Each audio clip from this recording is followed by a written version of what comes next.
Olá, moçada da produção.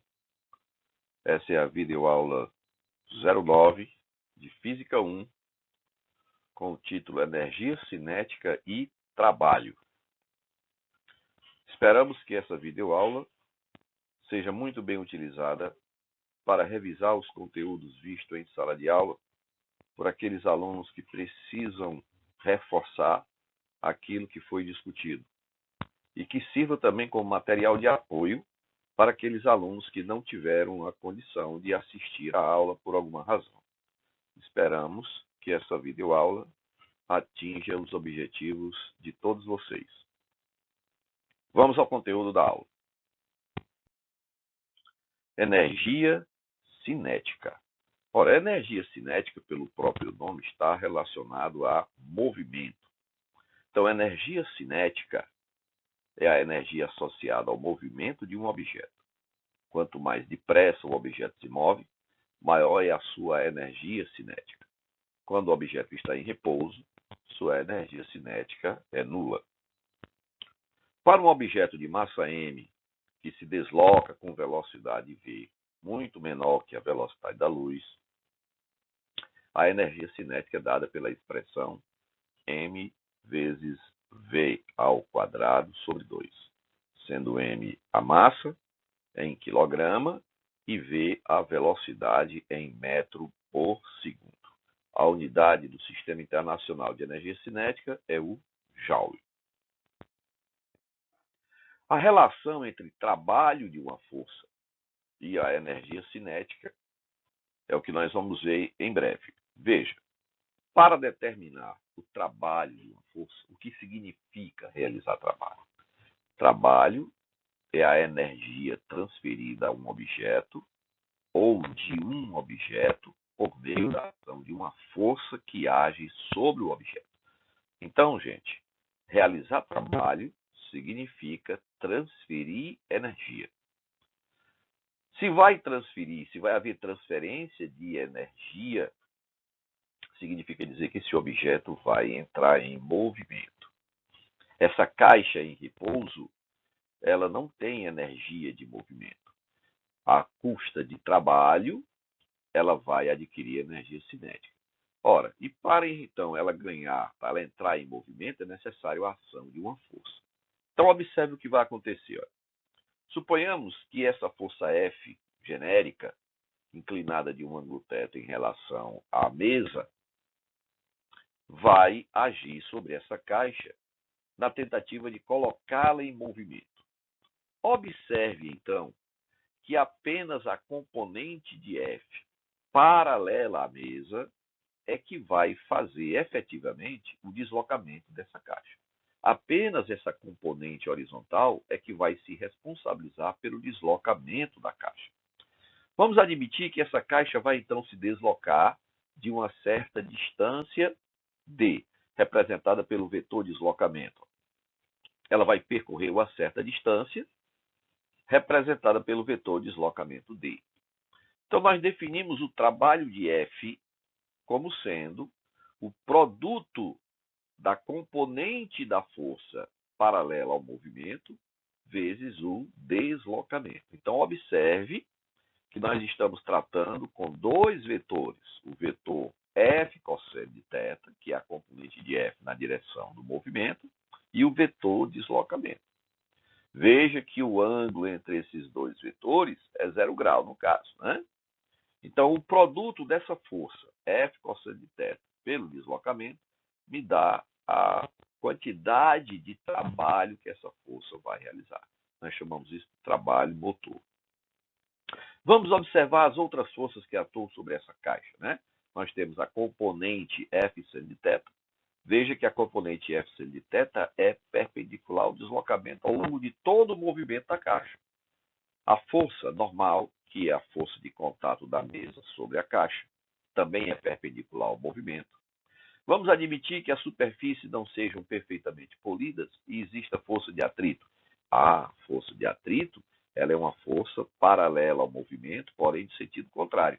Então, esta força de atrito vai retirar a energia da caixa. Vai diminuir o trabalho total realizado pela componente F cosseno. Então, essa força de atrito vai realizar trabalho. E a força P, também perpendicular ao movimento, não vai realizar trabalho. Então, de todas essas forças representadas sobre a caixa, apenas duas realizam o trabalho. A componente F cosseno de θ e a força de contato, né, a força de atrito, que é paralela ao movimento e de sentido contrário. Então, observe o trabalho realizado por estas duas forças ao longo do deslocamento D. Como o ângulo entre a força de atrito e o vetor de deslocamento, o vetor φ e o vetor D, vale 180 graus, né? Porque esses dois vetores formam um ângulo de 180 graus, são vetores opostos. O cosseno de 180 graus é menos 1, por isso que o trabalho da força de atrito é um trabalho negativo. Então, é o produto da força de atrito vezes o deslocamento.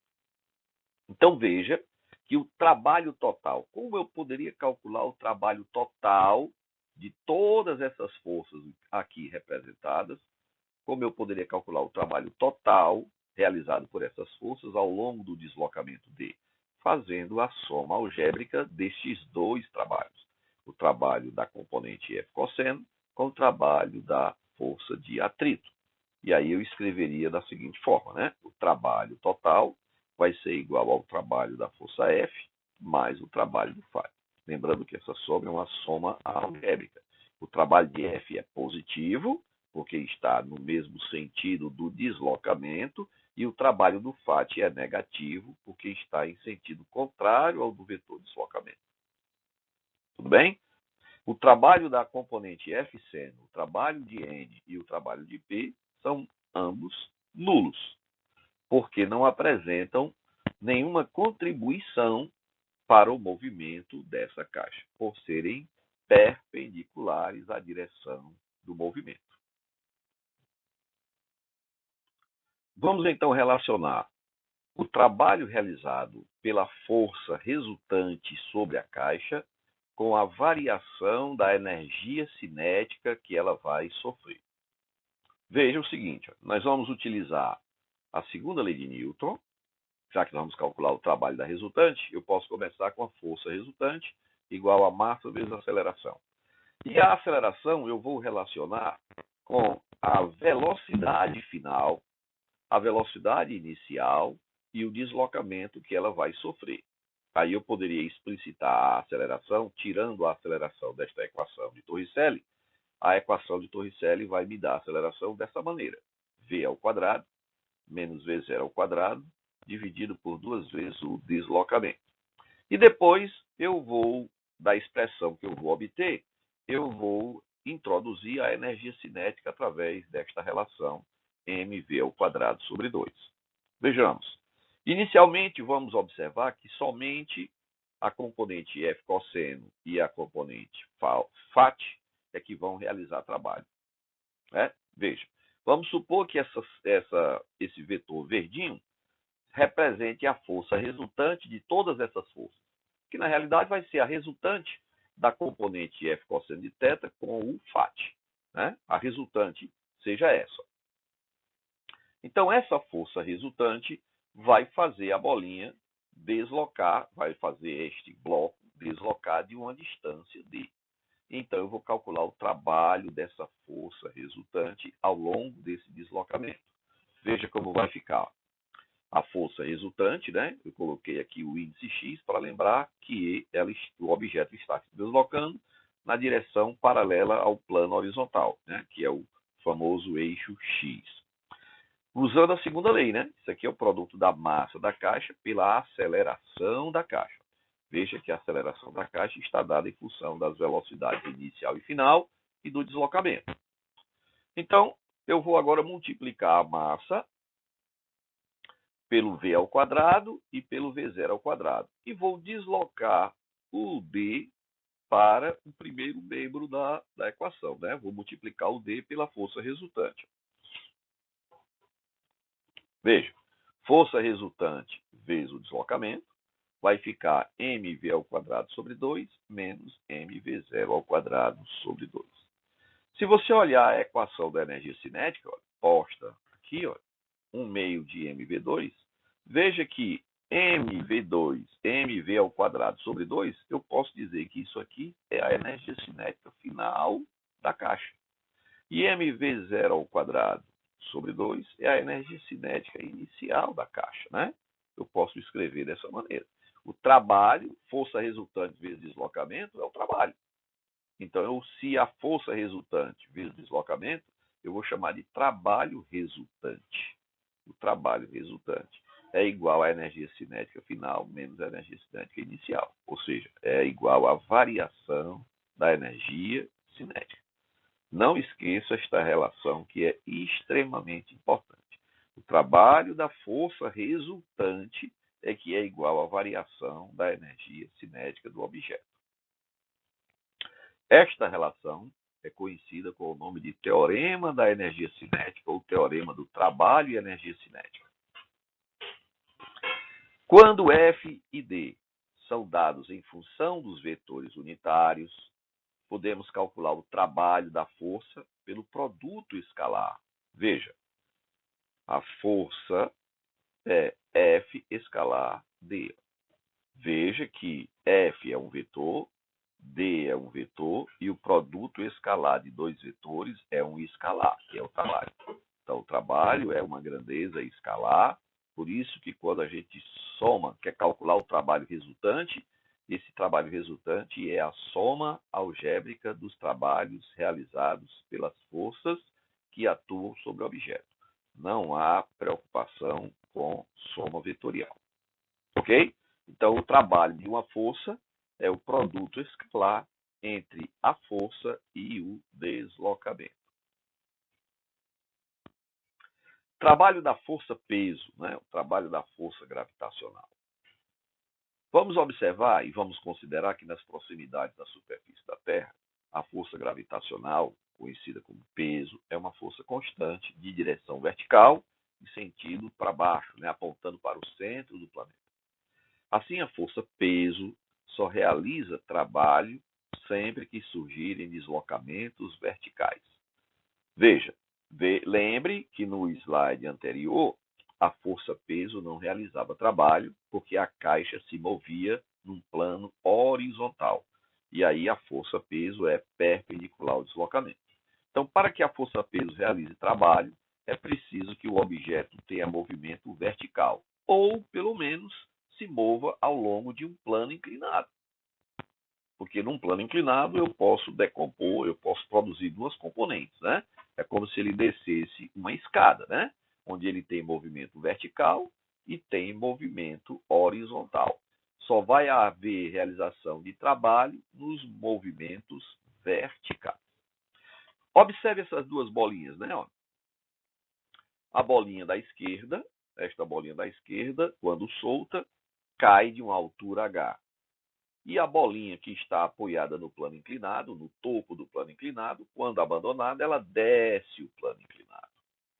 Veja que essas duas bolinhas vão percorrer verticalmente a mesma distância h. Se essas duas bolinhas vão percorrer verticalmente a mesma distância h, então o trabalho do peso dessas bolinhas será o mesmo, admitindo que essas bolinhas têm a mesma massa, né? Têm o mesmo peso. Isso para mostrar que o deslocamento da bolinha sobre o plano inclinado, que vai percorrer uma distância maior, mas essa distância maior não vai interferir no trabalho realizado pela força-peso. O trabalho do peso ao longo do plano inclinado será igual ao trabalho do peso exercido sobre a bolinha que cai verticalmente. Vamos provar isso matematicamente, né? Veja, está aí os pesos das duas bolinhas, iguais.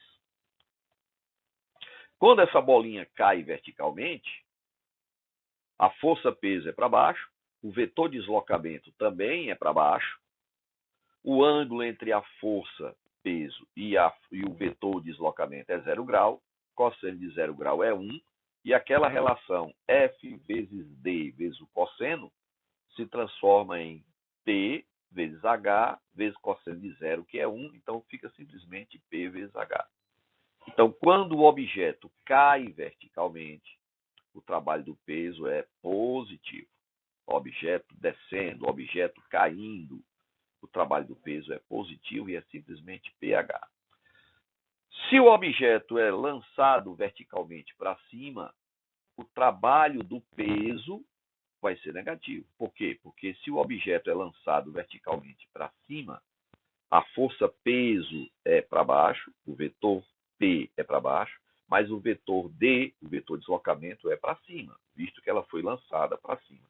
Aí o ângulo entre a força P e o deslocamento vale 180 graus, e o cosseno de 180 graus é menos 1, daí o trabalho do peso ser negativo. Vamos então agora provar que ao longo do plano inclinado, o trabalho do peso vai ser o mesmo que o trabalho do peso realizado sobre essa bolinha que cai verticalmente no altura H. Observe por quê. Vamos decompor o peso na componente horizontal, ou melhor, na componente paralela ao plano. Essa componente vale P seno θ. Então, quem vai realizar trabalho ao longo do deslocamento é essa componente, P seno θ. Não é o peso inteiro, integral. É apenas a componente que está puxando a bola plano abaixo. Então, qual vai ser o trabalho realizado por essa componente? Vai ser essa componente, que é P seno θ, vezes D. Quem é D? D é o comprimento do plano inclinado.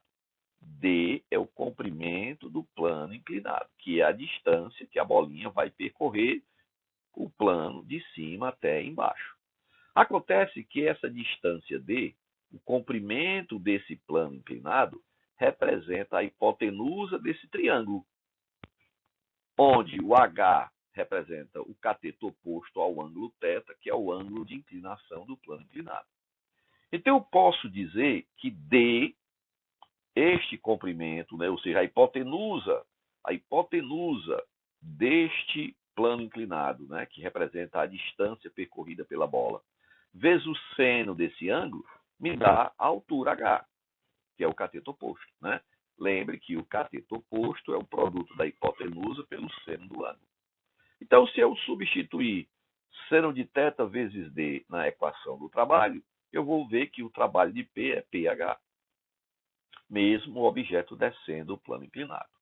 Então, está provado que, independente da trajetória, independente do percurso que o objeto realize ao longo do seu movimento, o trabalho do peso só depende do peso e do desnível vertical, não interessando a trajetória que ele realizou entre o ponto inicial e o ponto final.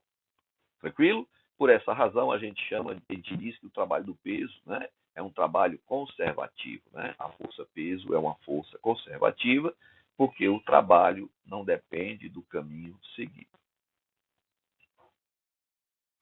Força elástica. O que é que nós chamamos de força elástica? Né? Força elástica é a força exercida por um corpo que sofre deformações elásticas, como molas, cordas e borracha. Ora, deformações elásticas são aquelas deformações que, ao serem produzidas em um objeto, são recuperadas no instante em que a força deformadora deixa de agir. Então, quando você chuta uma bola, durante o contato do seu pé com a bola sofre uma pequena deformação. Só que quando o contato entre a bola e o pé desaparece, essa deformação também desaparece. Então, uma mola também tem essa condição. Essa é a mola antes de sofrer deformação. Essa é a mola no seu estado natural. E aí eu aplico uma força nessa mola utilizando esse disco que tem um peso P. Sob a ação desse peso P, essa mola se deforma de uma distância x. Esse x é exatamente o quanto essa força P foi capaz de esticar, de deformar a mola, de alongar a mola. Se essa deformação é uma deformação elástica, na hora que eu retirar o disco desta posição, a mola recupera a sua forma original. Isso aqui é deformação elástica. Se ao retirar o disco, essa mola não recuperar a sua forma original, a deformação não foi elástica. E aí não vale a lei de Hooke, que nós vamos ver agora. Se eu quiser duplicar essa deformação, admitindo que essa duplicação ainda vai ser elástica, eu tenho que duplicar o peso colocado. Ao invés de um disco, eu coloquei 2 discos, duplicando então o valor da força necessária para deformar a mola. E aí eu produzi uma deformação também duplicada. Daí, esses materiais exercem forças proporcionais às deformações sofridas de compressão ou alongamento, e que recuperam a forma original logo após cessada a ação dessa força. E aí a lei de Hooke nos informa que a força elástica é proporcional à deformação x. E aí a gente escreve a relação força elástica igual a kx. Observe que essa força elástica é um vetor, a força que a mola faz, e esse x também está com a notação vetorial para observar o sentido em que a mola se deforma. Neste caso, observe que a mola foi esticada, então o x está no sentido vertical para baixo. Observe que a força elástica está apontando para cima. Por isso que essa representação vetorial vem precedida de um sinal negativo, para dizer que o vetor F e o vetor deformação x têm sentidos opostos. E aí a gente chama a força elástica de força restauradora. É essa força que faz com que a mola, ao perder este peso adicional que a deformou, faça com que a mola se recupere, obtenha ou retorne à sua forma original. Ok?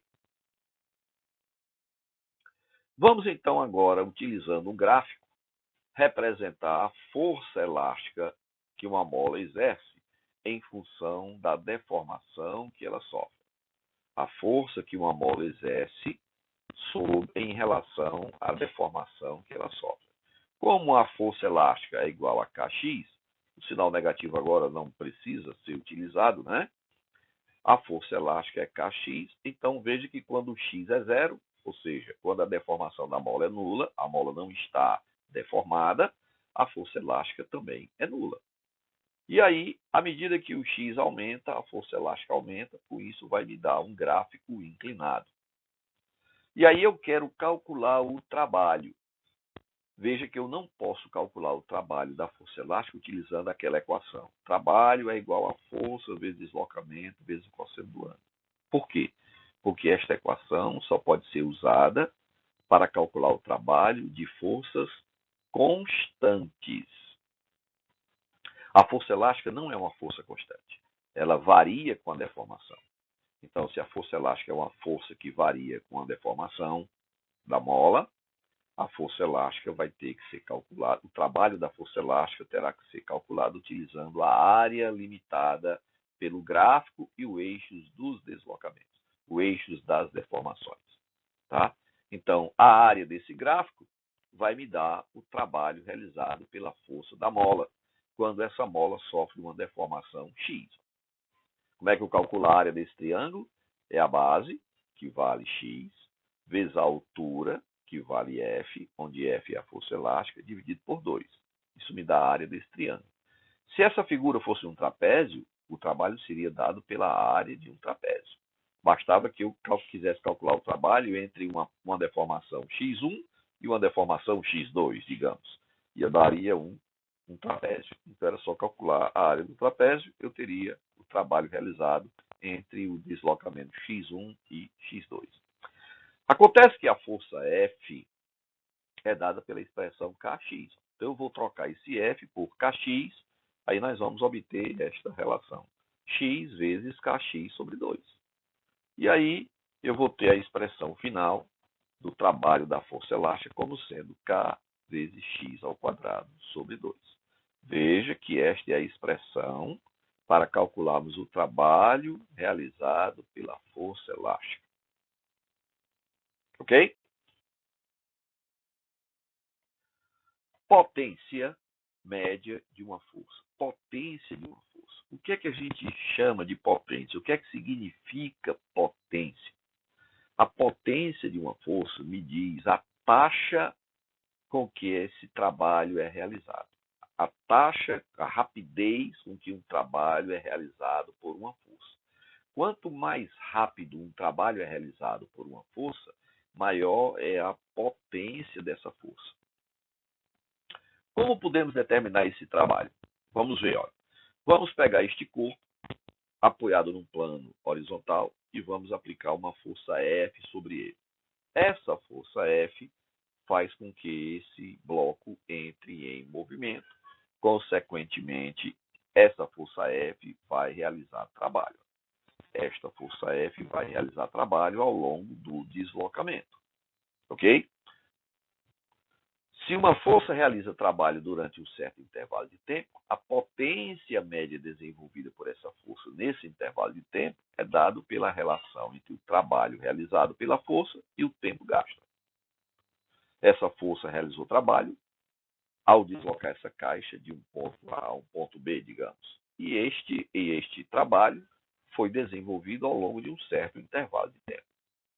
A potência, que é a rapidez com a qual o trabalho é realizado, é simplesmente a relação entre o trabalho e o tempo gasto. Ok?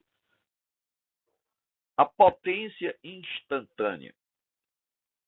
Para uma partícula que se move em linha reta ao longo do eixo x, digamos, sob a ação de uma força que faz um ângulo θ com a direção do movimento da partícula, nós podemos escrever que o trabalho, em um determinado instante, é a derivada do trabalho, que varia com a posição, em relação ao tempo. A potência instantânea é a derivada do trabalho no tempo. Acontece que o trabalho, veja, vamos admitir que essa força realiza o trabalho para deslocar essa caixa entre dois pontos ao longo desse plano, tá? Essa força está inclinada de um ângulo θ. A gente já sabe que apenas a componente F cosseno é que vai realizar trabalho. E esse trabalho vai ser F cosseno, que é a componente horizontal de F, vezes X, onde X representa o deslocamento, tá? X representa o deslocamento da caixa. Ora, se eu vou derivar esta expressão F cosseno de θ vezes X em relação ao tempo, eu vejo que F não depende do tempo, porque F é constante. θ também é constante, não depende do tempo. Então, a derivada em relação ao tempo desta expressão vai ser simplesmente a derivada de x em relação ao tempo.